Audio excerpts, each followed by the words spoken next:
రావణాసురుడు సీతమ్మతో మాట్లాడుతున్నాడు. సీతమ్మను ఆయన ఎత్తుకొచ్చాడు. ఎత్తుకొచ్చి అశోకవనంలో కూర్చోబెట్టాడు. ఆవిడ దగ్గరికి వెళ్ళాడు. రాముడు ధర్మాత్ముడు, నా భర్త అని చెప్పింది ఆవిడ. రావణాసురుడు అన్నాడు, నేను కూడా ధర్మాత్ముడిని కదా అన్నాడు. ఎలా ధర్మాత్ముడు? పరస్త్రీని అపహరించి తీసుకొచ్చి కూర్చోబెట్టి మాట్లాడుతున్నాడా? ధర్మాత్ముడా? ఎలా ధర్మాత్ముడు అంటే ఆయనకి తెలియదు. ఆయన వేదం చదువుకోలేదా? చదువుకున్నాడు. కానీ ఆయన నేను ధర్మాత్ముణ్ణి అని రాక్షసులు ఏం చేస్తారు? తమ కంటికి నచ్చినది ఎత్తుకొస్తారు. నేనేం చేశాను? నా కంటికి కనపడిన నిన్ను ఎత్తుకొచ్చానా లేదా? నాకు నచ్చితే అంటే నేను ఎంత ధర్మాత్ముణ్ణి? నేను రాక్షస ధర్మం పాటించానా లేదా?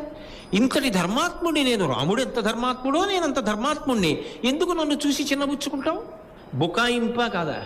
ఆయన చదువుకున్నాడా లేదా? ఆయనకి తెలిసా తెలీదా? తెలిసి తప్పుని ఒప్పని వాదించడం. అమలము